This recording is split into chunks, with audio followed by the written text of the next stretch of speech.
TV, online and on the go. This is Valley News Live at 10. A 10-minute procedure for a lifetime of change. But is it the right way to go when it comes to correcting a person's eyesight? LASIK eye surgery has been around for more than 20 years. And it's one of several options for those trying whether or not they're tired of wearing glasses or contacts. Valley News Team's Courtney Lockie looked closer at what the surgery aims to do and its effectiveness. Derek Hutchinson has worn glasses since he was about 10 years old and was curious about LASIK. You know, I'm pretty active in the summer. I've always been active. Glasses just, they kind of bug me. The only thing holding him back now? The price. Eye surgeon Steve Bagan says insurance doesn't cover it, so it's about $2,000 an eye. I don't know what the research says about long-term outcomes on the LASIK surgery and what could happen to your eyes. Julie Peterson says she's had glasses since she was a teen, but she's not sold on the idea and is sticking with her specs. I just don't want anybody messing with mine. She says she's known a lot of people who've had LASIK and still need cheaters. And LASIK is stable. The effect of it is permanent, but that doesn't mean your eyes don't change. So we do have people who come back and they've been doing well for years, and maybe 10 years later they come back and their eyes have changed, and then they have to come back and have a touch-up. Dr. Bagan's been in the business for 40 years. He says he's been performing LASIK for about half that time. And the 10,000 cases I've done, I have yet to have an eye that can't pass a driver's test. Hutchinson is on board with Bagan and wants to enjoy the benefits as soon as possible. Glasses work for now, but I would definitely like to have it done. But I have heard that it has caused problems. And while it's not for everyone, CBS recently reported that 20 million Americans have opted for LASIK eye surgery in the past 2 decades. In Fargo, Courtney Lockie, Valley News Live. Dr. Bagan also says LASIK might not be for everyone, but that the options are limitless. Bottom line, if you're having problems with your vision, you should check with a specialist and might want to consider a second opinion to be sure. Trail County investigators say a man who drowned in the Goose River in Portland may have been trying to rescue his dog after it wandered out on thin ice. Authorities were called Sunday night about a vehicle that was running with the driver's door open. Investigators say some personal items were found along the riverbank near where 59-year-old Kelly Lipsia went through the ice. Searchers recovered his body in an open area of water on the river. An autopsy is being performed. A family in Erskine, Minnesota has lost its home to fire. Polk County authorities say the call came in at mid-morning. The 2 adults and 2 children who lived inside the trailer house did get out safely. The cause has been ruled as accidental. A Williston woman has pleaded guilty to several charges after federal prosecutors say she lied on immigration documents. Catherine Knecht ran a business to help businesses find workers under temporary visa programs. Investigators say the 43-year-old would lie to get workers approved under the wrong visa. They say she would then have workers pay her directly, telling employers the person's visa paperwork was in progress. A federal judge will sentence her in February. West Fargo school superintendent is trying to set the record straight on the district's move to providing a least restrictive environment for students' complex behaviors. Superintendent Beth Slutty took to Facebook with a lengthy explanation on what's planned for West Fargo. Valley News Team's Courtney Lockie is here to explain. Courtney? Mike, Andrea, West Fargo is considering a special education only facility similar to what Fargo is doing. In her Facebook post, Superintendent Slutty indicated that after studying the questions, plans were drawn to connect the facility to Heritage Middle School by a hallway. It would serve 6th through 8th graders. While critics of the approach call the move segregation, Slutty disagrees. She says it's all about the safety of the students and their ability to learn in an environment best suited for them and their needs. She says the number of students that would be considered for an LRED setting is less than 1% of the district's total special education population. The superintendent also says that results of a feasibility study will be shared with the school board at a November 18th workshop. She encourages parents to contact the district's special education director. Andrea. All right, Courtney, thank you. There's much more to the superintendent's Facebook post. If you'd like to read it, we have a link on our website, valleynewslive.com. Downtown Fargo was a sea of purple tonight for the 7th annual Pancreatic Cancer Walk.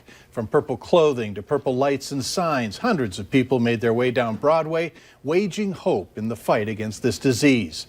They were honoring loved ones still fighting the battle and those who are no longer with us. Kelly Cooper walked tonight for her father, who was diagnosed with stage 4 pancreatic cancer just this fall. Cooper says nights like this make all the difference. We've all been touched by cancer recently, so it's been a kind of a scary road at times, but just to see that there's other people here too, and we can all kind of lean on each other a little bit and give each other support. The night began with a vigil with organizers reading aloud the names of those who have passed away. The event is hosted by the FM Pancreatic Cancer Awareness Group. We are getting late word tonight that a mysterious hero who prevented a bad situation from becoming worse doesn't want to be identified. Fargo waitress Krista LaFleur had been trying to track down the man. She's been working at Kroll's Diner in Fargo for 10 years. On Sunday, her car started on fire after she turned it on and quickly went up in flames. A quick-thinking customer gathered car keys in the diner, raced to the parking lot, and moved all the cars near Krista's burning vehicle. Afterward, he took off, leaving behind 2 milkshakes he had ordered, plus the money to pay for them. I wanted to return his money and get him his shakes and thank him for being there and helping, because he didn't have to do that. If you happen to be the mysterious hero, stop into Kroll's. Krista says she will be there with a milkshake in hand. North Dakota Governor Doug Burgum's office says a settlement with the Department of Justice over the Olmstead decision is very close. It says the state has worked on the settlement details with the Department of Justice for the past 9 months. It started as a 1999 Supreme Court case over community-based services for people with disabilities. That investigation started in 2015. The Department of Justice has been really wonderful to work with, and has recognized the steps that we've taken, especially in the 2019 legislative session. Oliver says most other states have had or currently settled on talks. She says the settlement, to be the best of her knowledge, won't include a fine. Harvesting is starting to pick back up in North Dakota, but it's still far behind. The USDA crop report says farmers have harvested 15% of their corn, still far behind the 4-year average of 76%. Sunflowers are only 31% harvested. The 4-year average is 77%. Soybeans are faring much better at 74%. The Beltrami County Sheriff is reminding area resorts to not allow fishermen on unsafe ice. Doing so not only risks their lives, but the lives of first responders. It was Tuesday, at least 11 people were rescued off of Upper Red Lake. Early cold weather has resulted in the lake beginning to ice over earlier than usual, with a mixed report on the thickness of the ice. Social media accounts are being used to exploit how safe the ice is when it isn't. Ice is never 100% safe, and it is absolutely unsafe this early in the winter fishing season. Valley News Live 10 at 10 continues with no wait weather. All right, a look at that cold air mass, really seeing that shift in the coldest of the air off to the east, and we're also seeing a shift in that warmer bubble of air now pushing into portions of the central and indeed northern plains. Just a wonderful day today. Mid-40s for some of us. Felt so nice. And the morning temperatures were mighty cold. We started out with 5 degrees, saw temperatures rise about 40 to a high in the mid-40s today. It's 32 still, not too bad. We do have plentiful clouds. That's keeping us from getting too cold too quickly.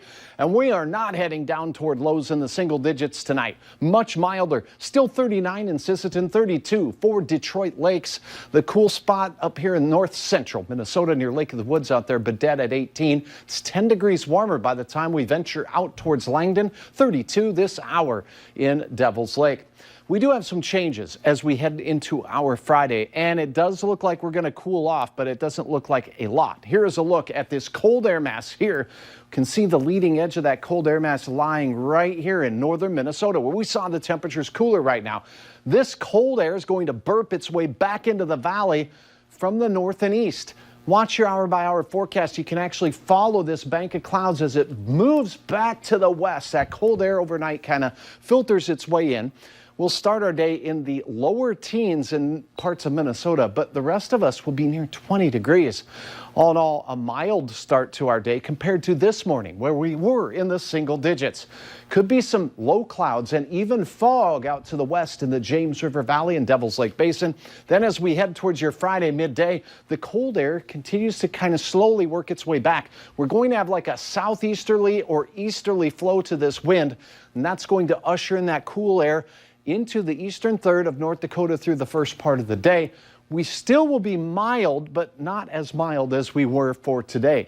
Then watch what happens. Late in the day, this cold air mass, well, it starts retreating the other direction, and the warmer air starts making a return as the warm air wants to slosh back into the valley for your weekend. So Friday, we start out near 20. Clouds in the skies, easterly or southeasterly winds at 5 to 15 miles per hour. Not too strong for us. Some may see gusts over 20 miles per hour at times. Temperatures peak only in the mid-30s at best for a day tomorrow, and then it looks like a quiet evening. The coolest weather in central Minnesota. That's where the cold core of air is coming from. You'll be in the 20s. The rest of us having a shot at 30 to 35 degrees in southeast North Dakota.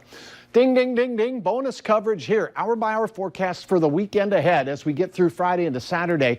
If you're tailgating, south winds return. We'll be on the warm side again as temperatures rise well into the 30s to near 40. Most of the day, very quiet Saturday. Chance of rain showers and snow showers late in the day into Sunday morning. It's a picture uploaded here. Oh, where is this one? This is the Leeds Golf Course. In case you want to swing, I'm pretty sure they're no longer accepting you with your clubs, Mike. 40 Saturday, Sunday, a little cooler with northwest winds, breezy day. 40s last till Tuesday, or near 40 last till Tuesday. Then we cool off again. Okay, thanks, Sutch. Later on Valley News Live at 10, strong words from the Speaker of the House aimed at President Donald Trump over the impeachment inquiry.